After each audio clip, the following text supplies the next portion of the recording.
തെരീക്കത്തിന്റെ ഇമാമമാര് നമുക്ക് ആവശ്യമില്ല ഒരു ജില്ലയിലും.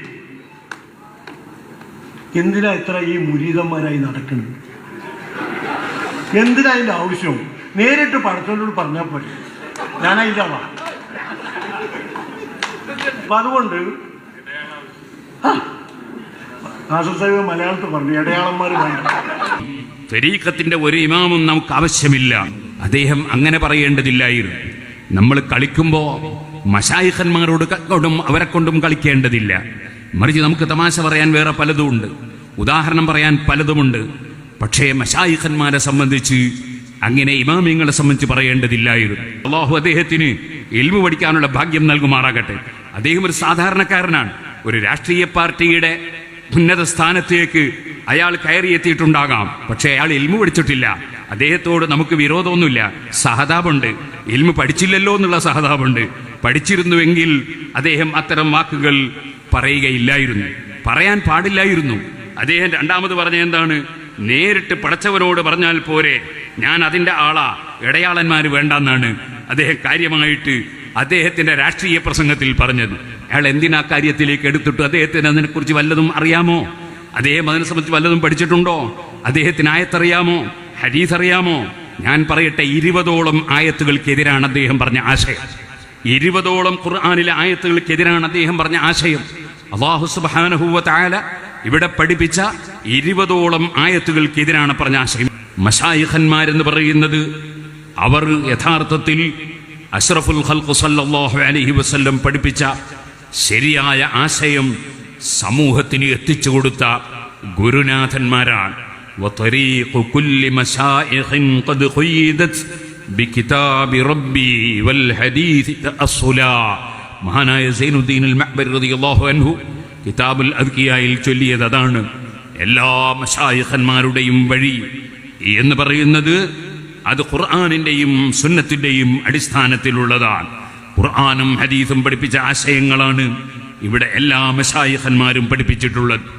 അതുകൊണ്ട് തന്നെ ബഹുമാനപ്പെട്ട മുഹീദ്ദീൻ അബ്ദുൽ ഖാദിർ അൽ ജീലാനി ഖദ്ദസല്ലാഹു സിർറുൽ അസീസ്, അഹ്മദുൽ കബീർ റിഫായി ഖദ്ദസല്ലാഹു സിർറുൽ അസീസ്, ഇബ്രാഹിം അദ്ദസൂഖി ഖദ്ദസല്ലാഹു സിർറുൽ അസീസ്, അഹ്മദുൽ ബദവി ഖദ്ദസല്ലാഹു സിർറുൽ അസീസ്, അബുൽ ഹസൻ അശ്ശാദിലി ഖദ്ദസല്ലാഹു സിർറുൽ അസീസ്, ഖാജ മുഈനുദ്ദീൻ അൽ അജ്മീനി ഖദ്ദസല്ലാഹു സിർറുൽ അസീസ് മുതൽ സുഹൃത്തുക്കളെ ഇപ്പോൾ നാം പ്രത്യേകിച്ച് അനുസ്മരിക്കുന്ന സയ്യിദ് അലവിൽ മംബുറമി ഖദ്ദസല്ലാഹു സിർറുൽ അസീസ് തങ്ങൾ വരെ, അതിൻ്റെ ശേഷവും മുമ്പുള്ള ഏതെല്ലാം മശായിഖന്മാരുണ്ടോ, ത്വരീഖത്തിന്റെ മശായിഖന്മാരെന്ന് പറയും.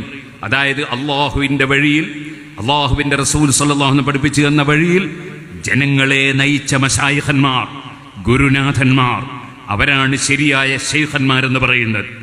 ആ ശൈഖന്മാരായ ആളുകൾ മുഴുവനും വതരീഖു കുല്ലി മശായിഖിൻ ഖദ് ഖുയ്യിദത് ബികിതാബി റബ്ബി വൽ ഹദീസ് തഅസ്സുലാ. എൻ്റെ റബ്ബിൻ്റെ ഖുർആൻ കിതാബ് അനുസരിച്ചും അതുപോലെ ഹദീസുകൾ അനുസരിച്ചും മാത്രം ജനങ്ങളെ നയിച്ചവരാണ് യഥാർത്ഥത്തിലുള്ള എല്ലാ മശായിഖന്മാരും. ആ മശായിഖന്മാരെ കൊച്ചാക്കി കാണുന്നവർ ഉണ്ട്, ശൈഖന്മാരെ നിസ്സാരപ്പെടുത്തി സംസാരിക്കുന്നവർ ഉണ്ട്. ഞാൻ ഈ അടുത്ത് ഒരു രാഷ്ട്രീയ പാർട്ടിയിൽപ്പെട്ട ഒരാൾ അദ്ദേഹത്തിൻ്റെ പാർട്ടിയിലെ ഒരു ജില്ലയിലുള്ള ഗ്രൂപ്പ് വഴക്കിനെ സംബന്ധിച്ച് സംസാരിക്കുമ്പോൾ അദ്ദേഹം തരീഖത്തിന്റെ ഒരു ഇമാമും നമുക്ക് ആവശ്യമില്ല എന്നൊരു വാക്ക് പറഞ്ഞതായി എനിക്കാരോ കേൾപ്പിച്ചു തന്നു. അദ്ദേഹം അങ്ങനെ പറയേണ്ടതില്ലായിരുന്നു. നമ്മൾ കളിക്കുമ്പോൾ മശായിഖന്മാരോട് കൊണ്ടും അവരെ കൊണ്ടും കളിക്കേണ്ടതില്ല. മറിച്ച് നമുക്ക് തമാശ പറയാൻ വേറെ പലതുമുണ്ട്, ഉദാഹരണം പറയാൻ പലതുമുണ്ട്. പക്ഷേ മശായിഖന്മാരെ സംബന്ധിച്ച് അങ്ങനെ ഇമാമിങ്ങളെ സംബന്ധിച്ച് പറയേണ്ടതില്ലായിരുന്നു. ഇസ്ലാം എന്ന് പറഞ്ഞാൽ തന്നെ അദ്ദീനു വൻ നസീഹ, പരിശുദ്ധ ദീനുൽ ഇസ്ലാം എന്ന് പറഞ്ഞാൽ അത് നസീഹത്താണെന്ന് നബി സല്ലല്ലാഹു അലൈഹി വസല്ലം പറഞ്ഞു. ഇമാം ബുഖാരി അത് റിപ്പോർട്ട് ചെയ്യുന്നുണ്ട്. ആ ഹദീസിൽ പഠിപ്പിക്കുന്നത് തന്നെ അള്ളാഹുവിന് അർഹതപ്പെട്ട സ്ഥാനം അള്ളാഹുവിന് വകവെച്ചു കൊടുക്കണം. നമുക്കെല്ലാവർക്കും അറിയാം ലാ ഇലാഹ ഇല്ലല്ലാഹ്. അത് വിശ്വസിക്കാത്ത ഒരു മുസ്ലിമും ഇല്ല. അത് വിശ്വസിക്കാത്തവൻ മുസ്ലിം അല്ല. മക്കയിലുണ്ടായിരുന്ന മുശ്രിക്കീങ്ങൾ അവർ സമ്മതിക്കാതിരുന്ന ഒരാശയം ലാ ഇലാഹ ഇല്ലല്ലാഹ് എന്ന ആശയമാണ്. ഇദാ ഖീല ലഹും ലാ ഇലാഹ ഇല്ലല്ലാഹു യസ്തക്ബിറൂൻ. ലാ ഇലാഹ ഇല്ലല്ലാഹ് എന്ന് പറഞ്ഞാൽ അവരത് അംഗീകരിക്കൂല, അവരഹങ്കാരം കാണിക്കും. വയഖൂലൂന അഇന്നാ ലതാരികു ആലിഹത്തിനാ ലിശാഇരിൻ മജ്നൂൻ. നബി സല്ലല്ലാഹു അലൈഹി വസല്ലം പരിഹസിച്ചുകൊണ്ട് അവർ പറഞ്ഞത് അദ്ദേഹം ഒരു പാട്ടുകാരൻ, അദ്ദേഹം ഒരു പാട്ടുകാരൻ, അദ്ദേഹം ഭ്രാന്തൻ എന്നൊക്കെ നബി സല്ലല്ലാഹു അലൈഹി വസല്ലം തങ്ങളെ നിസ്സാരപ്പെടുത്തി അന്ന് മുശ്രിക്കുകൾ സംസാരിച്ചു. യഥാർത്ഥത്തിൽ നബി സല്ലല്ലാഹു അലൈഹി വസല്ലം അള്ളാഹു പറഞ്ഞയച്ച അവന്റെ റസൂലാണ്, അള്ളാഹുവിന്റെയും മനുഷ്യരുടെയും ഇടയിലുള്ള മധ്യവർത്തിയാണ് എന്നത് അംഗീകരിക്കാൻ മക്കയിലെ മുശ്രിക്കുകൾ തയ്യാറായില്ല. അവര് നബി സല്ലല്ലാഹു അലൈഹി വസല്ലം തങ്ങളെ പാട്ടുകാരനായി ചിത്രീകരിച്ചു. എന്നിട്ട് നബി സല്ലല്ലാഹു അലൈഹി വസല്ലം തങ്ങളെ നിസ്സാരപ്പെടുത്തി സംസാരിച്ചു. അതുകൊണ്ടാണല്ലോ അവർ മുശ്രിക്കുകളാകാൻ ഒരു കാരണം. മറ്റൊന്ന് ലാ ഇലാഹ ഇല്ലല്ലാഹ്, അല്ലാഹു അല്ലാതെ ആരാധിക്കപ്പെടാൻ അർഹനില്ല എന്ന സുന്ദരമായ ആശയത്തെ അവർ ചോദ്യം ചെയ്തു. അജഅലൽ ആലിഹത ഇലാഹൻ വാഹിദ, ഒരൊറ്റ ദൈവമാക്കുകയോ? അങ്ങനെയല്ല, ദൈവം കുറേ ഉണ്ട് എന്നവർ വാദിച്ചു. അതുകൊണ്ടാണല്ലോ സൂറത്ത് യാസീനിൽ അല്ലാഹു സുബ്ഹാനഹു വ തആല പറഞ്ഞു, ഇത്തഖദൂ ആലിഹത്തൻ ഇത്തഖദൂ മിൻ ദൂനില്ലാഹി ആലിഹത്തൻ ലഅല്ലഹും യുൻസറൂൻ. സഹായം കിട്ടാൻ വേണ്ടി വേറെയും കുറെ ദൈവങ്ങളുണ്ടെന്നവർ വിശ്വസിച്ചു. അങ്ങനെ ദൈവങ്ങളാണെന്ന് വിശ്വസിച്ചുകൊണ്ട് പലതിൻ്റെയും സഹായം അവർ പ്രതീക്ഷിച്ചു. അതിനെ ഖുർആൻ നിഷേധിക്കുകയാണ്. അതേ സമയത്ത് അല്ലാഹുവിന്റെ സഹായം മലക്കുകൾ മുഖേന ലഭിക്കുന്നുണ്ട്, അമ്പിയാക്കൾ മുഖേന ലഭിക്കുന്നുണ്ട്, ഔലിയാക്കൾ മുഖേന ലഭിക്കുന്നുണ്ട്, പണ്ഡിതന്മാര് മുഖേന ലഭിക്കുന്നുണ്ട്, പോലീസുകാര് മുഖേന ലഭിക്കുന്നുണ്ട്, അതുപോലെ കോടതി മുഖേന ലഭിക്കുന്നുണ്ട്, ഭരണാധികാരി മുഖേന ലഭിക്കുന്നുണ്ട്. അതുപോലെ പല സഹായങ്ങളും പലർക്കും ലഭിക്കുന്നുണ്ട്. പല സമുദായങ്ങൾക്കും നമ്മുടെ കേരളത്തിലെ സർക്കാർ തന്നെ ഭൂമി തന്നെ വിഭജിച്ചു കൊടുത്തത് നമുക്കറിയാം. പക്ഷേ മുസ്ലിം സമുദായം അതിനെ ചോദ്യം ചെയ്തിട്ടില്ല. കാരണം എന്തുകൊണ്ട്? അവർക്കുള്ള അവരുടെ ദുസ്സഹാവസ്ഥയിൽ നിന്ന് അവരെ കൈപിടിച്ചുയർത്താൻ ഏതെങ്കിലും സർക്കാർ ഏതെങ്കിലും സമുദായത്തിൽപ്പെട്ടവർക്ക് ഭൂമി പതിച്ചു കൊടുത്തെങ്കിൽ അതിനെ ഒരു മുസ്ലിമും ചോദ്യം ചെയ്തിട്ടില്ല. അതേസമയത്ത് ഒരു സെന്റ് ഭൂമി ഇന്ന് വരെ മുസ്ലിം സമുദായത്തിന് സർക്കാർ പ്രത്യേകം തന്നിട്ടില്ല. മുസ്ലിം സമുദായത്തിലെ പാവപ്പെട്ട ജനങ്ങളുടെ കയ്യിൽ നിന്ന് കാശ് പിരിച്ച് അങ്ങനെ ധാരാളം സ്ഥാപനങ്ങൾ പല സ്ഥലങ്ങളിലും നമ്മൾ ഉണ്ടാക്കിക്കൊണ്ടിരിക്കുന്നുണ്ട്. അതിനാരും അസൂയ വെക്കേണ്ടതില്ല. അതിനെ സംബന്ധിച്ച് ആരും മുസ്ലിം സമുദായം എന്തോ നേടി എന്ന് പറയേണ്ട ആവശ്യവും ഇല്ല. നേടിയതാരാണെന്ന് എല്ലാവർക്കും കണക്കുകൾ നിരത്തിവെക്കുമ്പോൾ മനസ്സിലാക്കാൻ സാധിക്കും. ആ കണക്കുകൾ ഗവൺമെന്റ് നിരത്തിവെക്കട്ടെ. എന്നിട്ട് അത്തരത്തിലുള്ള ധ്രുവീകരണ പ്രവർത്തനങ്ങൾക്ക് അവര് തന്നെ കടിഞ്ഞാണിടട്ടെ എന്നാണ് മുസ്ലിം പണ്ഡിതന്മാർക്ക് പറയാനുള്ളത്. ഞാനിപ്പോൾ അതിലേക്ക് കടന്ന് സംസാരിക്കുന്നില്ല. ഞാൻ പറഞ്ഞു വരുന്നത്, സഹായം പലപ്പോഴും സഹായിക്കേണ്ടവർ സഹായിക്കണം. നിങ്ങൾ കണ്ടില്ലേ, ബദർ യുദ്ധം നടക്കുന്നു. ആ ബദർ യുദ്ധത്തിൽ സത്യവും അസത്യവും തമ്മിലുള്ള പോരാട്ടമാണ്. ആ പോരാട്ടത്തിൽ അല്ലാഹു സുബ്ഹാനഹു വ തആലക്ക് സ്വന്തമായി സഹായിക്കാൻ കഴിയില്ലെന്ന് വിശ്വസിച്ചാൽ അവൻ മുസ്ലിമാകുമോ? നമ്മുടെ വിശ്വാസം എന്താണ്? വമൻ നസ്റു ഇല്ലാ മിൻ ഇൻദില്ലാഹ്, അല്ലാഹുവിങ്കിൽ നിന്നല്ലാതെ സഹായം ഇല്ല എന്നാണ്. എല്ലാ സഹായവും അല്ലാഹുവിങ്കിൽ നിന്നാണ്. പക്ഷേ അല്ലാഹുവിന്റെ സഹായം അവന്റെ സിദ്ധികൾ മുഖേന കൊടുക്കും. അതാണ് മരുന്ന് മുഖേന. ഞാനിപ്പോൾ ഇവിടെ വരുമ്പോ അവിടെ ഭക്ഷണം കഴിക്കാൻ പോയ വീട്ടിൽ നിന്ന് മലർന്നു കിടന്ന് എൻ്റെ 2 കണ്ണിലും മരുന്നിട്ടിച്ചു. കാരണം കണ്ണിന് ചെറിയ ചൊറിയുണ്ട്, കൂടുതൽ ഉറക്കാൻ പറ്റില്ല. അതുകൊണ്ട് എന്നെ നീണ്ട പ്രസംഗം നടത്തുകയില്ല. ഞാൻ പറഞ്ഞു വരുന്നത്, അപ്പോ അതിന് മരുന്നിന്റെ സഹായം, പക്ഷെ അത് അള്ളാഹുവിന്റെ സഹായമാണ്. അള്ളാഹു ഉദ്ദേശിക്കാത്ത ഒരു മരുന്നും ഇവിടെ രോഗം സുഖപ്പെടുത്തുകയില്ല, ഒരു ഡോക്ടറും സുഖപ്പെടുത്തുകയില്ല. അള്ളാഹു വെച്ചൊരു നിമിത്തമാണ് മരുന്നും ഡോക്ടറുമെല്ലാം. ഇതുപോലെ മലക്കുകൾ അല്ലാഹു തആല സഹായത്തിന് വെച്ച നിമിത്തങ്ങളാണ്. പരിശുദ്ധ ഖുർആൻ തന്നെ പറഞ്ഞില്ലേ, അതേ ലഹു മുഅഖിബാതും മിൻ ബൈനി യദൈഹി വമിൻ ഖൽഫിഹി യഹ്ഫദൂനഹു മിൻ അംരില്ലാഹ്. അല്ലാഹുവിന്റെ ഉത്തരവ് പ്രകാരം ജനങ്ങൾക്ക് കാവൽ നൽകുന്ന മലക്കുകൾ ഉണ്ട്.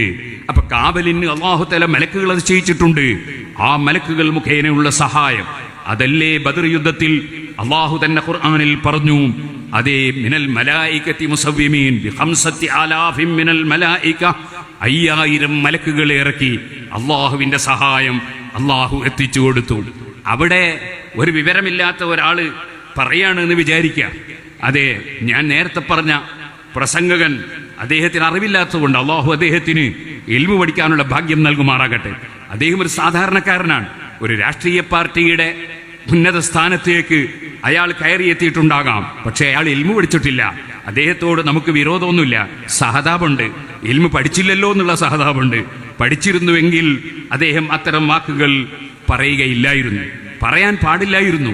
അദ്ദേഹം രണ്ടാമത് പറഞ്ഞ എന്താണ്? നേരിട്ട് പടച്ചവനോട് പറഞ്ഞാൽ പോരെ, ഞാൻ അതിൻ്റെ ആളാ, ഇടയാളന്മാർ വേണ്ടെന്നാണ് അദ്ദേഹം കാര്യമായിട്ട് അദ്ദേഹത്തിന്റെ രാഷ്ട്രീയ പ്രസംഗത്തിൽ പറഞ്ഞത്. അയാൾ എന്തിനാ കാര്യത്തിലേക്ക് എടുത്തിട്ട് അദ്ദേഹത്തിന് അതിനെക്കുറിച്ച് വല്ലതും അറിയാമോ? അദ്ദേഹം അതിനെ സംബന്ധിച്ച് വല്ലതും പഠിച്ചിട്ടുണ്ടോ? അദ്ദേഹത്തിന് ആയത്തറിയാമോ? ഹദീസ് അറിയാമോ? ഞാൻ പറയട്ടെ, 20ഓളം ആയത്തുകൾക്കെതിരാണ് അദ്ദേഹം പറഞ്ഞ ആശയം. 20ഓളം ഖുർആനിലെ ആയത്തുകൾക്കെതിരാണ് അദ്ദേഹം പറഞ്ഞ ആശയം. അല്ലാഹു സുബ്ഹാനഹു വ തആല ഇവിടെ പഠിപ്പിച്ച 20ഓളം ആയത്തുകൾക്കെതിരാണ് പറഞ്ഞ ആശയം. ഇൻഷാ അല്ലാഹ് ഞാനിപ്പോൾ അതിനുവേണ്ടി ഇപ്പോൾ ഉപയോഗപ്പെടുത്തുന്നില്ല. ഞാൻ നാളെ ഇൻഷാ അല്ലാഹ് സിറാജുൽ ഹുദയിൽ ദിക്ർ ഹൽക്കയുണ്ട്. ആ ദിക്ർ ഹൽക്കയിൽ വെച്ച് ഞാൻ കുറച്ച് കാര്യങ്ങൾ നാളെ പറയാമെന്നാണ് വിചാരിക്കുന്നത്. ഇപ്പോൾ പറയുന്നില്ല. ഞാൻ പറഞ്ഞു വരുന്നത്, നിങ്ങൾ ഓർക്കണം, അള്ളാഹുവിന്റെ മലക്കുകൾ, ആ മലക്കുകളിൽ ഏതെല്ലാം വിധത്തിലുള്ള മലക്കുകളുണ്ട്. അള്ളാഹ് പറയുന്നു, യഹ്ഫദൂനഹു മിൻ അംരില്ലാ, ജനങ്ങൾക്ക് കാവൽ നൽകുന്ന മലക്കുകൾ ഉണ്ട്. അള്ളാഹുവിന് എന്താണ് സ്വന്തം തന്നെ കാവൽ കൊടുക്കാൻ കഴിയൂലേ? മലക്കുകൾ അള്ളാഹുവിന് ആവശ്യമുണ്ടോ? ആവശ്യമുണ്ടായിട്ടല്ല, അള്ളാഹുവിന്റെ സുന്നത്ത് എന്ന് പറയും, നടപടി, അള്ളാഹുവിന്റെ നടപടി രീതിയാണത്. വലൻ തജിദ ലിസുന്നത്തില്ലാഹി തബ്ദീല, അള്ളാഹുവിന്റെ നടപടിക്ക് മാറ്റമുണ്ടാവില്ല. അള്ളാഹുവിന്റെ നടപടിയാണ്. അവൻ ചിലരെ ബഹുമാനിക്കുന്നു, ആ ബഹുമാനിച്ചവർ മുഖേന ഇവിടെ കാവൽ നൽകുന്നു. അങ്ങനെ കാവലിന് വേണ്ടി അള്ളാഹു തആല മലക്കുകളെ നിശ്ചയിച്ചു എന്ന് ഖുർആൻ പറയാൻ. ഇനിയും നിങ്ങൾക്ക് കാണാം പരിശുദ്ധ ഖുർആനിൽ തന്നെ അല്ലാഹു സുബ്ഹാനഹു വ തആല പറയുന്നു, അല്ലദീന യഹ്മിലൂനൽ അർശ വമൻ ഹൗലഹു യുസബ്ബിഹൂന ബിഹംദി റബ്ബിഹിം വയുമിനൂന ബിഹി. അർശ് ചുമക്കുന്ന മലക്കുകൾ ഉണ്ട്. ആ മലക്കുകൾ അവർ അല്ലാഹുവിനെ പുകഴ്ത്തി പറയുന്നു, അല്ലാഹുവിനെ സ്തുതിച്ച് പറയുന്നു. വയുമിനൂന ബിഹി, അല്ലാഹുവിൽ അവർ നന്നായി വിശ്വസിക്കുകയും ചെയ്തിരിക്കുന്നു. പിന്നെ അവർ ചെയ്യുന്ന ഡ്യൂട്ടി എന്താണ്?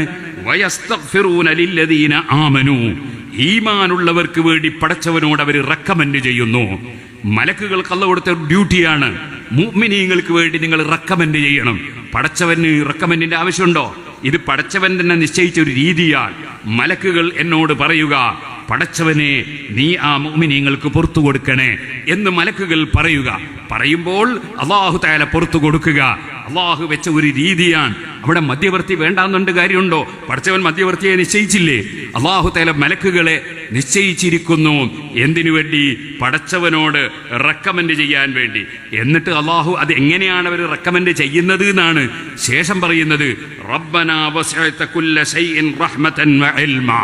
അവർ അല്ലാഹുവിനെ പുകഴ്ത്തി പറയുന്നു. ആദ്യം, അല്ലാഹുവേ, നിന്റെ കാരുണ്യവും നിന്റെ അറിവും, എല്ലാ വിഷയങ്ങളും നീ അറിയുന്നു. നിന്റെ കാരുണ്യം ഏത് വസ്തുവിനും ലഭിച്ചുകൊണ്ടിരിക്കുന്നു. അതിനാൽ ഫഗ്ഫിർ ലില്ലദീന താബൂ വത്തബഉ സബീലക്. അല്ലാഹുവേ, നീ പാപമോചനം നടത്തിയ ആളുകൾക്ക്, അതുപോലെ തെറ്റിൽ നിന്ന് മാറി നിൽക്കുന്ന ആളുകൾക്ക്, വത്തബഉ സബീലക്, നിന്റെ മാർഗം പിന്തുടരുന്നവർക്ക് നീ പാപം പുറത്തു കൊടുക്കണേ. വഖിഹിം അദാബൽ ജഹീം, നരകശിക്ഷയിൽ നിന്ന് നീ അവരെ കാക്കണേ. സൂറത്ത് ഗാഫിറിന്റെ 7-ാമത്തെ ആയത്തിൽ നമുക്ക് കാണാം. ഇവിടെ നിങ്ങൾ ആലോചിച്ചു നോക്കൂ, അല്ലാഹു തആല മുഅ്മിനീങ്ങളെ പാപം പൊറുക്കാൻ വേണ്ടി റെക്കമെൻഡ് ചെയ്യാൻ, അതിനുവേണ്ടി തന്നെ മധ്യവർത്തികളെ നിശ്ചയിച്ചിരിക്കുകയാണ്. മലക്കുകൾ അങ്ങനെ മധ്യവർത്തികളായി പടച്ചവനോട് റെക്കമെൻഡ് ചെയ്യുന്നു. ഇനിയോ എത്രയെത്ര ആയത്തുകളാണ് ലോകത്ത് അമ്പിയാക്കൾ പഠിപ്പിച്ച ആശയം. ആ ആശയത്തിനെതിരായി ഒരാളും സംസാരിക്കരുത്, ആരും സംസാരിക്കരുത്. അദ്ദേഹത്തിന്റെ ആ പ്രസംഗം കഴിഞ്ഞപ്പോൾ അദ്ദേഹത്തെ പിന്തുണക്കുന്നവരും അല്ലാത്തവരുമായ പലരും അതിൽ പ്രതിഷേധം അറിയിച്ചതായി എൻ്റെ ശ്രദ്ധയിൽപ്പെട്ടു. പക്ഷേ പ്രതിഷേധം അറിയിക്കുന്നതിന് പകരം അദ്ദേഹത്തിന് വിഷയം പറഞ്ഞ് മനസ്സിലാക്കി കൊടുത്ത് അയാളെ നന്നാക്കിയെടുക്കാനല്ലേ ശ്രമിക്കേണ്ടത്? അദ്ദേഹത്തിന് അറിവില്ലാത്തത് കൊണ്ട് പറഞ്ഞതാണത്. നബി സല്ലല്ലാഹു അലൈഹി വസല്ലമ തങ്ങളുടെ അടുക്കൽ വന്ന് വ്യഭിചാരത്തിന് അനുമതി ചോദിച്ച വ്യക്തിയെ നബി സല്ലല്ലാഹു നിങ്ങൾ വിരട്ടിയില്ലല്ലോ, പറഞ്ഞ് മനസ്സിലാക്കി കൊടുത്തു. അതുപോലെ പരിശുദ്ധ ഖുർആനിലെ ആയത്തുകൾ ഓതി പറഞ്ഞു കൊടുത്തുകൊണ്ട് അദ്ദേഹത്തെയും അദ്ദേഹത്തെ പോലെ തെറ്റിദ്ധരിച്ചു പോയ ആളുകളെയും സംസ്കരിച്ചെടുക്കാനാണല്ലോ പണ്ഡിതന്മാര് പരിശ്രമിക്കേണ്ടത്. ആ ഡ്യൂട്ടി പണ്ഡിതന്മാര് നടത്തണം. ഞാനിവിടെ സാഹിത്യോത്സവിന്റെ അനുബന്ധിച്ചുള്ളൊരു പരിപാടിയായതുകൊണ്ട് പറയാൻ, നമ്മുടെ കുട്ടികൾ നന്നായി പ്രസംഗം പഠിക്കണം. ആ പ്രസംഗം മറ്റൊരാളെ ചീത്ത വിളിക്കുന്ന പ്രസംഗമല്ല, വേറൊരാളെ കുറ്റം പറയുന്ന പ്രസംഗമല്ല. വേറൊരാളെ നിന്ദിക്കുന്ന പ്രസംഗമല്ല, പരിഹസിക്കുന്ന പ്രസംഗമല്ല, മറിച്ച് കാര്യം വ്യക്തമായി മനസ്സിലാക്കി ഖുർആനും ഹദീസും ഉദ്ധരിച്ച് ജനങ്ങളെ സംസ്കരിക്കുന്ന പ്രസംഗം നടത്താൻ നമുക്ക് സമൂഹത്തിൽ ധാരാളം ആളുകൾ ഉണ്ടാകണം. അവർ കാര്യമായി വിവരങ്ങൾ പറഞ്ഞു കൊടുക്കണം. നിങ്ങൾ നോക്കൂ, കഴിഞ്ഞുപോയ അമ്പിയാക്കൾ, ആ അമ്പിയാക്കളുടെ ജീവിതം എടുത്തു നോക്കിയാൽ മഹാനായ യൂസുഫ് നബി അലൈഹി സ്വലാത്തു വസ്സലാം, അതുപോലെ തന്നെ യാക്കൂബ് നബി അലൈഹി സ്വലാത്തു വസ്സലാം, അവരൊക്കെ പറഞ്ഞ വാക്കുകൾ ഖുർആനിൽ കാണാം. സൗഫ അസ്തഗ്ഫിറു ലക്കും റബ്ബി, മക്കളെ നിങ്ങൾക്ക് വേണ്ടി ഞാൻ എൻ്റെ റബ്ബിനോട് നിങ്ങൾക്ക് വേണ്ടി റെക്കമെൻഡ് ചെയ്യും എന്ന് അമ്പിയാക്കൾ പറയാൻ. അതെന്തേ പഠിച്ചവന്റെ അടുക്കൽ റെക്കമെൻഡിന്റെ ആവശ്യമില്ല എന്നല്ല അമ്പിയാക്കൾ പഠിപ്പിച്ചത്. തെറ്റ് വന്നുപോയ നിങ്ങൾക്ക് വേണ്ടി ഞാൻ നിങ്ങൾക്ക് വേണ്ടി റെക്കമെൻഡ് ചെയ്യും. നമുക്ക് പരിശുദ്ധ ഖുർആനിലെ സൂറത്തുൽ യൂസുഫിന്റെ 98-ാമത്തെ ആയത്തിൽ കാണാം. വേറൊരു സ്ഥലത്ത് ഇബ്രാഹിം നബി അലൈഹിസ്സലാം പറഞ്ഞത് കാണാം, സലാമുൻ അലൈക് സഅസ്തഗ്ഫിറു ലക റബ്ബി, അതേ നിന്നെ ഞാൻ എറിയുമടാ എന്ന് ഇബ്രാഹിം നബി അലൈഹി സ്വലാത്തു വസ്സലാമിനോട് അടുത്ത ബന്ധു ഭീഷണിപ്പെടുത്തിയപ്പോ ഇബ്രാഹിം നബി അലൈഹി സ്വലാം പറയാണ്, നിങ്ങളുമായിട്ട് ഈമാനും സൽക്കർമ്മവും ഉള്ളവരുടെ ദുആക്ക് അല്ലാഹു ഉത്തരം നൽകും. അത്തരം ആളുകൾ ദുആ ചെയ്യുമ്പോ അല്ലാഹു തആല ഉത്തരം കൊടുക്കും. ഇബ്രാഹിം നബി അലൈഹി സ്വലാമിന്റെ ദുആക്ക് അല്ലാഹു ഉത്തരം നൽകും. പക്ഷേ അമ്പിയാക്കൾക്കടക്കം അല്ലാഹു തആല നിർദ്ദേശം നൽകി, ഈമാനുള്ളവർക്ക് മാത്രമേ പാപം പൊറുക്കാൻ വേണ്ടി നിങ്ങൾ റെക്കമെൻഡ് ചെയ്യാൻ പാടുള്ളൂ എന്ന് പിന്നീട് അല്ലാഹു തആല നിർദ്ദേശം നൽകി. അതുകൊണ്ട് അതിനുശേഷം ഒരു നബിയും മുഅ്മിനീങ്ങൾക്കല്ലാതെ പാപമോചനത്തിന് വേണ്ടി റെക്കമെൻഡ് നടത്തിയിട്ടില്ല. അതുകൊണ്ട് തന്നെ നിങ്ങൾക്ക് ഖുർആൻ നോക്കിയാൽ കാണാം, പരിശുദ്ധ ഖുർആൻ അല്ലാഹു തആല നബി സല്ലല്ലാഹു അലൈഹി വസല്ലം തങ്ങളോട് പറഞ്ഞു, അലം അന്നഹു ലാ ഇലാഹ ഇല്ലല്ലാഹ്, ലാ ഇലാഹ ഇല്ലല്ലാഹ് എന്നത് ഉറപ്പിക്കണം. ഏറ്റവും അടിസ്ഥാനപരമായ ആശയമാണല്ലോ അത് പറഞ്ഞ ഉടനെ അല്ലാഹു പറയാണ്, വസ്തഗ്ഫിർ ലിദംബിക വലിൽ മുഅ്മിനീന വൽ മുഅ്മിനാത്ത്, ഓ നബിയെ തങ്ങൾക്ക് പാപം വരാതിരിക്കാൻ വേണ്ടി, അതേപോലെ തന്നെ അങ്ങയുടെ അഹ്ലു ബൈത്തിൽപ്പെട്ട കുടുംബത്തിൽപ്പെട്ട തങ്ങന്മാരിൽ വല്ല തെറ്റുകളും സംഭവിച്ചെങ്കിൽ അത് പുറത്തു കിട്ടാൻ വേണ്ടി, വലിൽ മുഅ്മിനീന വൽ മുഅ്മിനാത്ത്, ഈമാനുള്ള പുരുഷന്മാരും ഈമാനുള്ള സ്ത്രീകളും അവർക്ക് അല്ലാഹു ദോഷം പൊറുക്കാൻ വേണ്ടി തങ്ങൾ എന്നോട് റെക്കമെൻഡ് ചെയ്യണം എന്ന് ഖുർആനിൽ അല്ലാഹു തആല നബിതങ്ങളോട് പറയാണ്. അപ്പൊ റെക്കമെൻഡ് വേണ്ടെന്നല്ല, ഖുർആനിൽ റെക്കമെൻഡ് വേണമെന്നാണ് നബിതങ്ങളോട് തന്നെ കൽപ്പന, റെക്കമെൻഡ് ചെയ്യണം എന്നാണ്. ഇനിയും നിങ്ങൾക്ക് കാണാം പരിശുദ്ധ ഖുർആനിൽ അല്ലാഹു പറയാണ്, ആരെങ്കിലും തെറ്റ് ചെയ്തു പോയാൽ, അവർക്ക് ഈമാൻ ഉണ്ടെങ്കിൽ, അവർ പാപികളാണെങ്കിലും അവരുടെ സ്വഭാവം വലൗ അന്നഹും യളമു അൻഫുസഹും ജാഊക്, തെറ്റ് ചെയ്തവർ തങ്ങളെ സമീപിക്കും. പടച്ചവന്റെ അടുക്കലേക്ക് അടയാളൻ വേണ്ട എന്ന് പറയുന്നവർ അവർ യഥാർത്ഥ മുസ്ലിമീങ്ങളാവൂല, മുഅ്മിനീങ്ങളാവൂല. അത് മുനാഫിക്കുകളുടെ ആശയമാണ് എന്നാണ് ഖുർആൻ പഠിപ്പിച്ചിട്ടുള്ളത്. വലൗ അന്നഹും യളമു അൻഫുസഹും, അവരുടെ ശരീരത്തോട് അവർ അക്രമം ചെയ്തു പോയാൽ, അഥവാ തെറ്റ് ചെയ്തു പോയാൽ, ഫസ്തഗ്ഫിറുല്ലാഹ്, അവർ അല്ലാഹുവിനോട് മാപ്പ് ചോദിക്കും. വസ്തഗ്ഫറ ലഹുമുർ റസൂൽ, അവർ റസൂലുള്ളാഹി സ്വല്ലല്ലാഹു അലൈഹി വസല്ലം സമീപത്ത് വന്ന് നബി തങ്ങളോട് ആ വിഷയത്തിൽ ആവലാതി ബോധിപ്പിച്ച്, എൻ്റെ അടുത്ത് അബദ്ധം പറ്റിപ്പോയി നബിയെ എന്ന് പറയുകയും, വസ്തഗ്ഫറ ലഹുമുർ റസൂൽ, എന്നിട്ട് അല്ലാഹുവിന്റെ റസൂൽ അവർക്ക് വേണ്ടി റെക്കമെൻഡ് ചെയ്യുകയും ചെയ്താൽ ലവജദുല്ലാഹ തവ്വാബർ റഹീമ, അല്ലാഹു തആല തൗബ സ്വീകരിക്കുന്നവരായി അവർക്ക് എത്തിക്കാൻ കഴിയും. അപ്പൊ ഖുർആൻ ഇവിടെ പറയുന്നത് നബിതങ്ങളുടെ അടുക്കൽ ചെല്ലണം, നബിതങ്ങളുടെ അടുക്കൽ നിന്ന് അല്ലാഹുവിനോട് പൊറുക്കലിനെ ചോദിക്കണം. അതിന്റെ പുറമെ നബിതങ്ങളോട് തന്നെ പൊറുക്കലിനെ ചോദിക്കാൻ ആവശ്യപ്പെടണം. എന്നിട്ട് നബിതങ്ങൾ അദ്ദേഹത്തിന് വേണ്ടി പൊറുക്കലിനെ ചോദിക്കണം. ഇബ്നു കസീറിന്റെ തഫ്സീർ അടക്കം നോക്കിയാൽ ഞാനീ പറഞ്ഞ അർത്ഥം അതേ രൂപത്തിൽ തന്നെ കാണാവുന്നതാണ്. സൂറത്തുൻ നിസാഇന്റെ 64-ാമത്തെ ആയത്തിലാണ് ഈ കാര്യം പറയുന്നത്.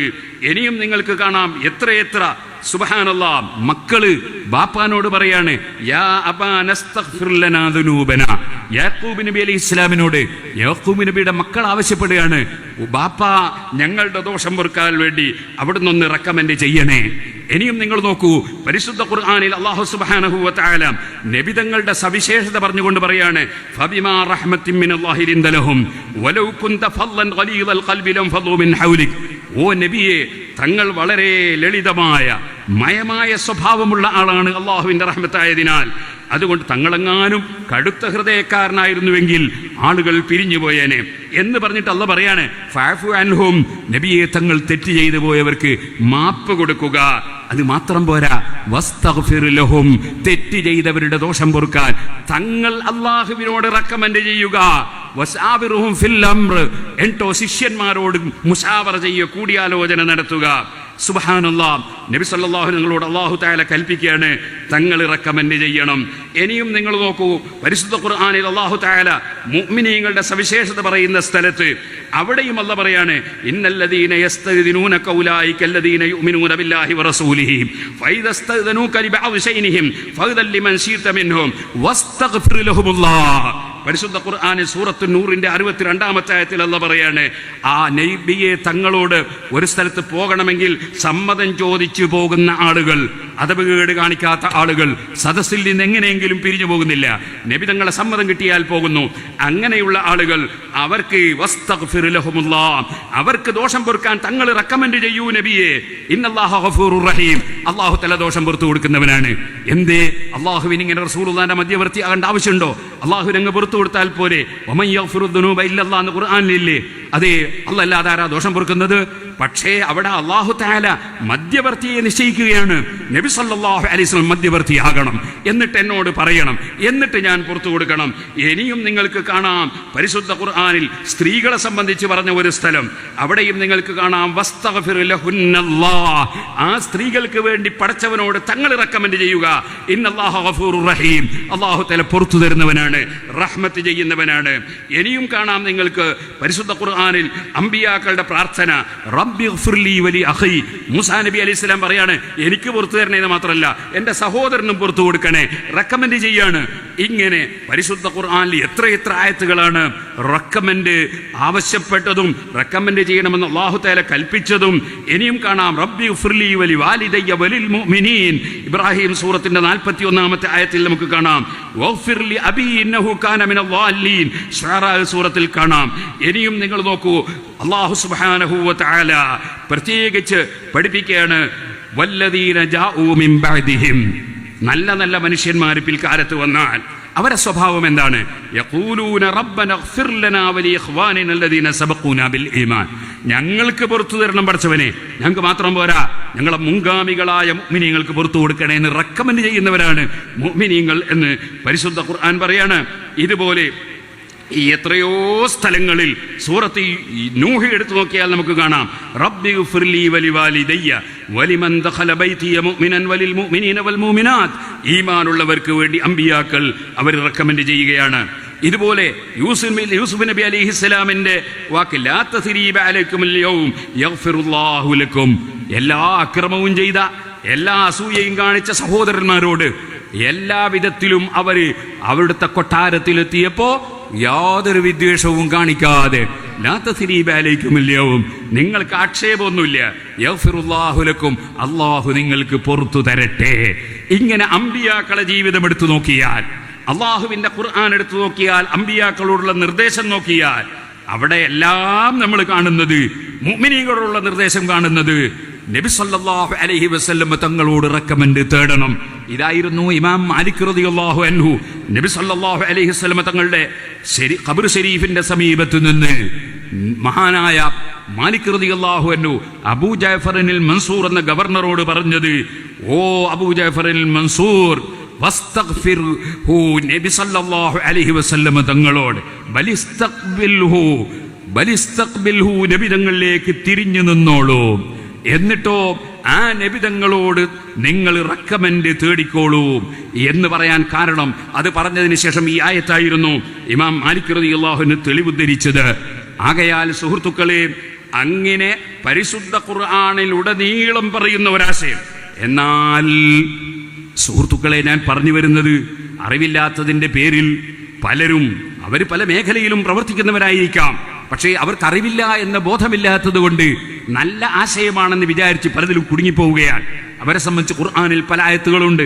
അഫമൻ സുയ്യിന ലഹു സൂഉ അമലിഹി ഫറആഹു ഹസന. അല്ലാഹു തആല ഒരു സൂറത്തിൽ പറയാണ്, ബടക്ക് പ്രവർത്തനം അത് നല്ലതാണെന്ന് വിചാരിക്കുന്നവരെ കണ്ടില്ലേ? അത് പറഞ്ഞത് ആരെ പറ്റിയാണ്? അത് പുത്തൻവാദികളായ ഖവാരിജികളെ സംബന്ധിച്ചാണെന്ന് ഇമാം സാവിയുടെ തഫ്സീറിൽ കാണാം. ആ ഖവാരിജികളുടെ നേരെ പകർപ്പാണ് മുജാഹിദുകൾ എന്നും അതേ സാവിയിൽ തന്നെ കാണാം. ഓ സുഹൃത്തുക്കളെ, അതുപോലെ പരിശുദ്ധ ഖുർആനിൽ അതേ യഹ്സബൂന അന്നഹും യുഹ്സിനൂന സുൻആ, ഖവാരിജികളായ അലി റളിയല്ലാഹു അൻഹു വെട്ടിക്കൊന്നു കളഞ്ഞ കക്ഷികൾ, നിങ്ങൾക്കറിയാമല്ലോ, അലി റളിയല്ലാഹു അൻഹുവിനെ റമദാൻ 17-ന് സുബഹി നിസ്കരിക്കാൻ വേണ്ടി പള്ളിയിലേക്ക് വരുമ്പോൾ, പള്ളിയിലേക്ക് എത്തുമ്പോൾ അവിടെ നിന്ന് തലവെട്ടി കൊന്നു കളഞ്ഞു. അത് ഖവാരിജുകൾ എന്ന് പറയുന്ന സുന്നത്ത് ജമാഅത്തിന്റെ വിരോധികളായ തീവ്രവാദികളായിരുന്നു. ആ ഖവാരിജുകൾ അവരെ വാദം എന്തായിരുന്നു? അലി ഇബ്നു അബീ ത്വാലിബ് റളിയല്ലാഹു അൻഹു ശിർക്ക് ചെയ്ത മുശ്രിക്കാണ് എന്നായിരുന്നു. ആ വാദപ്രകാരമാണ് അവർ വെട്ടിക്കൊന്നത് അലി റളിയല്ലാഹു അൻഹുവിനെ. അത് റമദാൻ 17-നാണ്. ഇടയ്ക്ക് ഞാനൊരു കാര്യം പറയട്ടെ. ഞാൻ ഈ അടുത്തൊരു പ്രസംഗത്തിൽ അതേ പറഞ്ഞിരുന്നു, ഈ ഷിയാക്കളെ ആചാരമൊന്നും നമുക്ക് പറ്റൂല. ഷിയാക്കളുടെ ആചാരത്തിൽപ്പെട്ടതാണ് മുഹറം 10 യാ ഹുസൈൻ എന്ന് വിളിച്ചിട്ട് ദുഃഖം പ്രകടിപ്പിക്കുന്ന ആശയം. അത് മുസ്ലിമീങ്ങൾക്ക് പറ്റൂല, പച്ച ഹറാമാണ് എന്ന് ഞാൻ ബിഗിയത്തുൽ മുസ്തർശിദീൻ എന്ന കിതാബിന്റെയും സവായിഖുൽ മുഹരിഖയുടെയും പല കിതാബുകളും ഉദ്ധരിച്ച് സംസാരിച്ചിരുന്നു. അപ്പോൾ ഒരു മുജാഹിദ് മൗലവി ചോദിക്കുകയാണ്, എന്താ അന്നങ്ങ് വിളിച്ചുവിട്ടാലെന്താ എന്നാണ് അയാളുടെ ചോദ്യം. സുബ്ഹാന ജല്ല ജലാലു.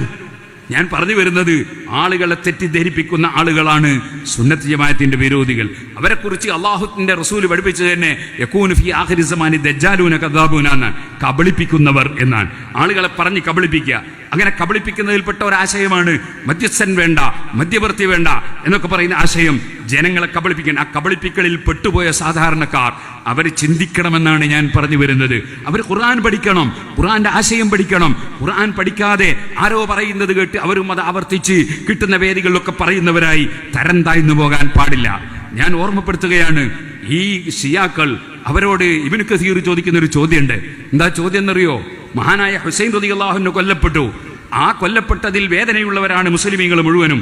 പക്ഷേ ദുഃഖം പ്രകടിപ്പിക്കുക എന്നത് ഇസ്ലാമിൽ ഇല്ല. അതുകൊണ്ട് തന്നെ മുഹറം 10-ന് നെഞ്ഞത്തടിക്കാനോ അല്ലെങ്കിൽ അതേ പറിച്ചു കീറാൻ, കുപ്പായം പറിച്ചു കീറാനോ, ഡ്രസ്സ് മാറ്റാനോ, ചായം കൊടുക്കാനോ, അതുപോലെ സാധാരണ ഇല്ലാത്ത ഒരു പ്രവൃത്തിയും നടത്താൻ അവർ തയ്യാറാവില്ല. കാരണം പ്രകടനം ഇസ്ലാമിൽ ഇല്ല. അതുകൊണ്ട് തന്നെ അന്ന് യാ ഹുസൈൻ എന്ന് പറഞ്ഞ് പാട്ടുപാടാനും ഒരു മുസ്ലിമിനെയും കിട്ടൂല. അത് ഇമാമിങ്ങളെല്ലാം രേഖപ്പെടുത്തിയിട്ടുണ്ട്. കാരണം മൻ തശബ്ബഹ ബിഖൗമിൻ ഫഹുവ മിൻഹും, ഒരു വിഭാഗത്തോട് ഒരുത്തൻ തുല്യമായാൽ അവൻ അവനിൽപ്പെട്ടവനാ. അപ്പൊ റാഫിളത്ത് എന്ന് പറയുന്ന സഹാബത്തിന്റെ വിരോധികളായ ഷിയാക്കളെ പട്ടികയിൽ പെട്ടുപോകാൻ സാധ്യതയുണ്ട്. അതുകൊണ്ട് അത്തരം പ്രവർത്തനങ്ങൾ പാടില്ല. പണ്ഡിതന്മാരെ കർത്തവ്യം എന്താണ്? അവർ ശരിക്ക് ദീന് പറയണം. അവിടെ ആരെയും ഭയപ്പെടാൻ പറ്റൂല. അത് ഏത് ഗ്രൂപ്പിൽപ്പെട്ടവർ ചെയ്താലും ഗ്രൂപ്പിൽ പെടാത്തവർ ചെയ്താലും ആര് ചെയ്താലും തെറ്റാണെന്ന് പറഞ്ഞു കൊടുത്തില്ലെങ്കിൽ പണ്ഡിതന്മാർ അള്ളാഹുവിന്റെ അടുക്കൽ ഉത്തരവാദികളാണ്. ഇത് അന്ത്യനാളാണ്. അസ്റാത്തു സാഅത്ത് ഖിയാമത്ത് നാളിന്റെ ലക്ഷണമാണ് വയദ്ഹറൽ ജഹ്ലു, വിവരക്കേട് വെളിച്ചത്ത് വരും എന്നത്. വിവരക്കേട് വെളിച്ചത്ത് വരുമ്പോൾ പണ്ഡിതന്മാരും ഉണ്ടായിരിക്കാൻ പറ്റൂല. പണ്ഡിതന്മാരുള്ളതുപോലെ ജനങ്ങൾക്ക് പറഞ്ഞു കൊടുക്കണം. അതുകൊണ്ടാണ് കക്ഷി ആരാണെന്ന് നോക്കിയിട്ടല്ല നമ്മൾ മതത്തിന്റെ വിഷയം സംസാരിക്കുക, മറിച്ച് വിഷയം എന്താണെന്ന് നോക്കിയിട്ടാണ് സംസാരിക്കുക. ഇരിക്കട്ടെ, മഹാനായ അലി റളിയല്ലാഹു അൻഹു ഹുസൈൻ റളിയല്ലാഹു അൻഹുവിന്റെ ബാപ്പയാണ്. അലി റളിയല്ലാഹു അൻഹു ഹുസൈൻ റളിയല്ലാഹു അൻഹുവിനേക്കാൾ ബഹുമാനമുള്ള ആളാണ്. എന്നാൽ ആ അലി റളിയല്ലാഹു അൻഹുവിനെ കൊല്ലപ്പെട്ടു പോയ റമദാൻ 17-ന് എന്തേ ഈ ഷിയാക്കൾ നെഞ്ഞത്തടിക്കാത്തത്? എന്തുകൊണ്ടാണ് ഷിയാക്കൾ നെഞ്ഞത്തടിക്കാത്തത്? എന്തുകൊണ്ടാണ് അന്ന് അവരുടെ കോപ്പിരാട്ടികൾ കാണിക്കാത്തത്? മഹാനവർകൾ വീണ്ടും ചോദിക്കുകയാണ്. അതിന്റെ പുറമെ അലി റളിയല്ലാഹു അൻഹുവിനേക്കാൾ ബഹുമാനമുള്ള ആളല്ലേ ഉസ്മാൻ ഇബ്നു അഫ്ഫാൻ റളിയല്ലാഹു അൻഹു? ഉസ്മാൻ റളിയല്ലാഹു അൻഹു ഖുർആൻ ഓതിക്കൊണ്ടിരിക്കുമ്പോൾ തല അറുക്കപ്പെട്ടു പോയ മഹാനല്ലേ? ആ ഉസ്മാൻ റളിയല്ലാഹു അൻഹുവിനെ കൊല്ലപ്പെട്ടതിന്റെ പേരിൽ എന്തുകൊണ്ടാണ് ഷിയാക്കൾ ദുഃഖപ്രകടനം നടത്താത്തത്? വീണ്ടും ചോദിക്കുകയാണ്. അതിനേക്കാൾ ബഹുമാനമുള്ള ആളല്ലേ ബഹുമാനപ്പെട്ട ഉമർ ഇബ്നുൽ ഖത്താബ് റളിയല്ലാഹു അൻഹു? സുബഹിന്റെ ജമാഅത്തിന് ഇമാമായി നിസ്കരിച്ചു കൊണ്ടിരിക്കുമ്പോൾ അബൂലുഹത്തിന്റെ കുത്തുകൊണ്ടല്ലേ മരണപ്പെട്ടു പോയത്? അതിന്റെ പേരിൽ എന്തേ ദുഃഖപ്രകടനം നടത്താത്തത്? ഈ ഹുസൈൻ റളിയല്ലാഹു അൻഹുവിനോ വഫാത്തായ സമയം മാത്രം, ഷഹീദായ സമയം മാത്രം, ഷഹീദാവുക എന്നുള്ളത് അള്ളാഹു കൊടുത്ത വലിയൊരു ബഹുമാനമാണ്, വലിയൊരു ആദരവാണ്, വലിയൊരു സ്ഥാനമാണ്. ആ സ്ഥാനം കിട്ടിയതിന്റെ പേരിൽ അന്നത്തെ ദിവസം അവരെന്താണ് ദുഃഖപ്രകടനം നടത്തിയിട്ട് ഇസ്ലാമിലില്ലാത്ത കർമ്മങ്ങൾ കൊണ്ടുവരുന്നത് എന്നാണ് ഇബ്നു കസീറിന്റെ ചോദ്യം. വളരെ അർത്ഥവത്തല്ലേ ആ ചോദ്യം? ഞാനിപ്പോഴതിനെ കടന്ന് സംസാരിക്കുന്നില്ല. അപ്പൊ ഞാൻ പറഞ്ഞു വന്നത്, ആര് തെറ്റ് പറഞ്ഞാലും തെറ്റാണെന്ന് സമൂഹത്തെ ബോധ്യപ്പെടുത്തേണ്ട ബാധ്യത മുസ്ലിമീങ്ങൾക്കുണ്ട്. അതുകൊണ്ട് ഞാൻ പറയട്ടെ, മുഅ്മിനീങ്ങളുടെ ആശയം, ഞാൻ അവരുടെ ആളാണ്, ഞാൻ അതിൻ്റെ ആളാണ് എന്നൊരാൾ പറയുമ്പോൾ ആ ആശയം എന്തിൻ്റെതാണെന്ന് പഠിക്കണം. ആ ആശയം എന്തിൻ്റെതാണെന്ന് പഠിക്കണം. മുനാഫിക്കുകളുടെ ആശയമാണ് അള്ളാഹുവിന്റെ റസൂൽ റെക്കമെൻഡിന് വേണ്ട എന്ന ആശയമെന്ന് പച്ചയായി ഖുർആൻ പറഞ്ഞതാണ്. സൂറത്തുൽ മുഅ്മിനൂൻ എന്നൊരു സൂറത്തുണ്ട് ഖുർആനിൽ. അതിൽ മുഅ്മിനീങ്ങളെ ലക്ഷണമാണ് പറയുന്നത്. സൂറത്തുൽ മുനാഫിഖൂൻ എന്ന് പറഞ്ഞൊരു സൂറത്തുണ്ട് ഖുർആനിൽ. വെള്ളിയാഴ്ച രാത്രി ഇശായിനും അതുപോലെ അതുപോലെ തന്നെ ഒക്കെ ഓതൽ സുന്നത്തുള്ള സൂറത്ത്, ആ സൂറത്തിൽ നമുക്ക് കാണാൻ സാധിക്കും. അള്ളാഹുവിന്റെ ഖുർആൻ പറയാണ്, വൈദാ ഖീല ലഹും യസ്തഗ്ഫിർ ലക്കും റസൂലുള്ളാഹ്, അള്ളാഹുവിന്റെ റസൂല് നിങ്ങൾക്ക് റെക്കമെൻഡ് ചെയ്യുമെന്ന് മുനാഫിക്കുകളോട്, കപടവിശ്വാസികളോട് പറയപ്പെട്ടാൽ അവരുടെ സ്വഭാവം എന്താണ്? അവര് തലയങ്ങ് തിരിച്ചു കളയും. വറായിതഹും യസുദ്ദൂന, അതിനെ തടയുന്നവരായി നിങ്ങൾക്ക് ആ മുനാഫിക്കുകളെ കാണാൻ സാധിക്കും. വഹും മുസ്തക്ബിറൂൻ, അവരഹങ്കാരികളാണ്. അങ്ങനെ ഒരു മുഹമ്മദ് നബിന്റെ റെക്കമെൻഡ് ഒന്നും വേണ്ട, മധ്യവർത്തി വേണ്ട, ഇടയാളൻ വേണ്ട എന്ന് പറയുന്ന അഹങ്കാരമാണ് അവർക്ക്. സവാഉൻ അലൈഹിം അസ്തഗ്ഫർത ലഹും, അത്തരം ആളുകൾക്ക് നബിയെ തങ്ങളും റെക്കമെൻഡ് ചെയ്താൽ പോലും അവരെ നമ്മൾ സ്വീകരിക്കൂല. തങ്ങൾ റെക്കമെൻഡ് ചെയ്താലും ചെയ്തില്ലെങ്കിലും അവർ ഈമാനിലേക്ക് തിരിച്ചു വരാതെ, സവാഉൻ അലൈഹിം അസ്തഗ്ഫർത ലഹും അം ലം തസ്തഗ്ഫിർ ലഹും ലൻ യഗ്ഫിറല്ലാഹു ലഹും, അല്ലാഹു തആല പുറത്തു കൊടുക്കൂല. അല്ല പുറത്തു കൊടുക്കണമെങ്കിൽ മുഅ്മിനീങ്ങളെ ആളാകണം. മുഅ്മിനീങ്ങളെ സ്വഭാവം എന്താണ്? നബി സല്ലല്ലാഹു അലൈഹി വസല്ലം തങ്ങളോട് റെക്കമെൻഡ് തേടലാണ്, നബി തങ്ങൾ മധ്യവർത്തിയാണെന്ന് വിശ്വസിക്കലാണ്. അങ്ങനെ ഖുർആനിൽ ഉടനീളം പഠിപ്പിച്ച ഒരാശയം, ആ ആശയത്തെ ചോദ്യം ചെയ്യുന്നവർ അവർക്കറിവില്ലാത്തത് കൊണ്ടാണ്. അവരോട് നമുക്ക് കംപ്ലൈന്റ് ഇല്ല, പ്രതിഷേധമല്ല, സഹതാപമുണ്ട്. എല്ലാവരും പരിശുദ്ധ അഹ്ലുസ് സുന്നത്തി വൽ ജമാഅത്തിന്റെ ആശയം ഖുർആനിന്റെ അടിസ്ഥാനത്തിൽ പഠിക്കണം, ഹദീസിന്റെ അടിസ്ഥാനത്തിൽ പഠിക്കണം. ഉമർ ഇബ്നുൽ ഖത്താബ് റളിയല്ലാഹു അൻഹു ഇങ്ങനെ ഇരിക്കുമ്പോൾ ഒരാൾ വന്ന് പറയാണ്, മഴയില്ലാത്തത് കൊണ്ട് ഞാൻ നബി സല്ലല്ലാഹു അലൈഹി വസല്ലം ഖബറിന്റെ സമീപത്ത് പോയി. എന്നിട്ട് നബി തങ്ങളോട് ഇസ്തസ്ഖിലി ഉമ്മതിക യാ റസൂലല്ലാഹ്, അല്ലാഹുവിന്റെ റസൂലേ ഞങ്ങൾക്ക് മഴ വാങ്ങിത്തരടേ എന്ന് ഖബറിന്റെ സമീപത്ത് എന്ന് ഞാൻ പറഞ്ഞു എന്ന് പറഞ്ഞപ്പോൾ ഉമർ ഇബ്നുൽ ഖത്താബ് റളിയല്ലാഹു അൻഹു അതിന് 100% അംഗീകാരം കൊടുക്കുകയാണ്. അതൊരു കറാഹത്താണെങ്കിൽ ഉമർ റളിയല്ലാഹു അൻഹു സമ്മതിക്കൂല. കാരണം നിസ്കരിച്ച സദസ്സിൽ നിന്ന് ദിക്റും ദുആയും നടക്കുന്നതിന് മുമ്പ് ഒരാൾ എഴുന്നേറ്റ് നിന്ന് സുന്നത്ത് നിസ്കരിക്കുമ്പോൾ 2 ചുമലും പിടിച്ചിട്ട് ഇരിക്കടോ അവിടെ എന്ന് പറഞ്ഞ ആളാണ് ഉമർ ഇബ്നുൽ ഖത്താബ് റളിയല്ലാഹു അൻഹു. ഒരു കറാഹത്ത് ചെയ്യാൻ അനുവദിക്കൂല. ആ ഉമർ റളിയല്ലാഹു അൻഹു നബി തങ്ങളെ ഖബറിന്റെ സമീപത്ത് എന്ന് ഞാൻ നബി തങ്ങളോട് മഴയ്ക്ക് വേണ്ടി തേടി എന്ന് പറയുമ്പോൾ, മഴ വാങ്ങിത്തരാൻ വേണ്ടി തേടി എന്ന് പറയുമ്പോൾ അതിന് 100% അംഗീകാരം കൊടുക്കുകയാണ് ഉമർ ഇബ്നുൽ ഖത്താബ് റളിയല്ലാഹു അൻഹു. അതാണ് ഇസ്തിഗാസക്ക് തെളിവായി മഹാനായ ഇബ്നു ഹജർ ലഹിത്തമി റളിയല്ലാഹു അൻഹു അവിടുത്തെ ശറഹുൽ ഇലാഹിൽ ഉദ്ധരിച്ചത്, അതുപോലെ തന്നെ മറ്റു ചില ഗ്രന്ഥങ്ങളിൽ ഉദ്ധരിച്ചത്. എന്ന് മാത്രമല്ല, ഈ ഹദീസ് സഹീഹാണെന്ന് ഇബ്നു കസീറാണ് രേഖപ്പെടുത്തിയത്. ഇബ്നു ഹജർ അസ്ഖലാനിയാണ് പറഞ്ഞത്. ലോകത്തുള്ള എല്ലാ ഹദീസ് പണ്ഡിതന്മാരും അത് സഹീഹാണെന്ന് പറഞ്ഞു. അപ്പൊ ആകയാൽ വഫാത്തിന് ശേഷവും വഫാത്തിന് മുമ്പും നബി സല്ലല്ലാഹു അലൈഹി വസല്ലം തങ്ങളെ ഇടയാളനാക്കി കണ്ടവരാണ് ലോക മുസ്ലിമീങ്ങൾ മുഴുവനും, ലോകത്തുള്ള മുഴുവൻ ഇമാമീങ്ങളും. ആ ഇമാമീങ്ങളൊന്നും വേണ്ട എന്ന് പറഞ്ഞിട്ട് ഖുർആൻ എന്താണെന്നറിയാതെ, ഖുർആനിന്റെ തഫ്സീറുകൾ അറിയാതെ, ഹദീസുകൾ അറിയാതെ ഇമാമീങ്ങളും മശായിഖന്മാരൊന്നും വേണ്ട എന്ന് പറഞ്ഞിട്ട് ഞാൻ അതിന്റെ ആളാണ് എന്ന് പറഞ്ഞാൽ ആ പറയുന്നത് അറിവുകേടാണ്. ഇനിമേലിൽ അത്തരം അറിവുകേട് ഒരാളും, രാഷ്ട്രീയ പാർട്ടിയിൽ ഉള്ളവരാണെങ്കിലും പാർട്ടിയിൽ ഇല്ലാത്തവരാണെങ്കിലും അത്തരം അറിവുകേട് വിളമ്പരുത് എന്നും, അറിവുള്ളവരോട് ഖുൽ ഹൽ യസ്തവില്ലദീന യഅലമൂന വല്ലദീന ലാ യഅലമൂൻ, അറിവുള്ളവരും അറിവില്ലാത്തവരും തുല്യമാണോ എന്ന് ചോദിക്കൂ നബിയെ. ഒരിക്കലും തുല്യമല്ല. ഇന്നമാ യഖ്ശല്ലാഹ മിൻ ഇബാദിഹിൽ ഉലമാ, അല്ലാഹുവിനെ ഭയപ്പെടുന്നവർ ആലിമീങ്ങളാണ്, പണ്ഡിതന്മാരാണ്.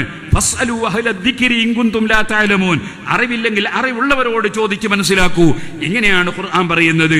അതുകൊണ്ട് ആലിമീങ്ങളുമായി ബന്ധപ്പെട്ട് ഇത്തരം വിഷയങ്ങളിൽ സംശയങ്ങളുള്ളവർ അവരെ സംശയം തീർക്കുകയല്ലാതെ അവര് കിട്ടുന്ന വേദികളിൽ ശൈഖന്മാരെയും ഇമാമീങ്ങളെയും അതേ താഴ്ത്തി സംസാരിക്കുകയും അതുപോലെ തന്നെ ഞാൻ ഇടയാളൻ വേണ്ട എന്ന അഭിപ്രായക്കാരനാണ് എന്നതൊരു വലിയ മാന്യതയാണ് എന്ന് മനസ്സിലാക്കി പറയുകയും ചെയ്യരുത് എന്ന് വിനയപൂർവ്വം ഞാൻ സമൂഹത്തെ ബോധ്യപ്പെടുത്തുകയാണ്. അവർ ആലോചിക്കണം, അറിവില്ലാത്തത് പറയരുത്, അറിവുള്ളതേ പറയാവൂ. അറിവില്ലാത്ത ജനങ്ങൾ അവരെ പിഴപ്പിച്ചിട്ടുണ്ടാകാം. ഒരറിവുമില്ലാത്ത മൗലവിമാര് എത്രയോ സാധുക്കളായ ആളുകളെ നരകത്തിലേക്ക് റിക്രൂട്ട് ചെയ്യുന്നുണ്ട്. അവർ അവരുടെ അറിവുകേട് വലിയ അറിവാണെന്ന് വിചാരിച്ച് ഖുർആൻ പറയുന്നത് പോലെ യസ്സബൂന അന്നഹും യഹ്സിനൂന സുൻആ, ഞങ്ങളിത് വലിയ സൽക്കർമ്മമാണ് ചെയ്യുന്നത് എന്ന് മനസ്സിലാക്കി അവർ പോയി അബദ്ധത്തിൽ ചാടുകയാണ്. അങ്ങനെ അബദ്ധത്തിൽ ചാടിയവരാണ് അലി റളിയല്ലാഹു അൻഹുവിനെ വെട്ടിക്കൊന്നത്. അവർ വിചാരിച്ചത് ഒരു സൽക്കർമാണ്, അലി റളിയല്ലാഹു അൻഹു ശിർക്ക് ചെയ്ത മുശ്രിക്കാണ്, അയാൾ അങ്ങ് വെട്ടിക്കളഞ്ഞാൽ നല്ലതാണ് എന്ന് വിചാരിച്ചു. അവരെ പറ്റിച്ചത് ആ ഖവാരിജിന്റെ നേതാക്കളായ ആളുകളാണ്. അതിൽ പെട്ടുപോയവനാണ് അലി റളിയല്ലാഹു അൻഹുവിനെ കൊന്നുകളഞ്ഞത്. അങ്ങനെയുള്ള തീവ്രവാദ പ്രവർത്തനങ്ങളിലേക്കോ തീവ്രവാദ ശൈലിയിലേക്കോ തീവ്രവാദ ആശയത്തിലേക്കോ ജനങ്ങളെ കൊണ്ടുപോകുന്ന ഒരു പുത്തനാശയത്തിലും ജനങ്ങൾ പെട്ടുപോകരുത്. അതിന് ഇവിടെ നിരന്തരം പരിശുദ്ധ സുന്നത്ത് ജമാഅത്തിന്റെ ആശയം ജനങ്ങൾക്ക് പഠിപ്പിച്ചുകൊണ്ടേയിരിക്കണം.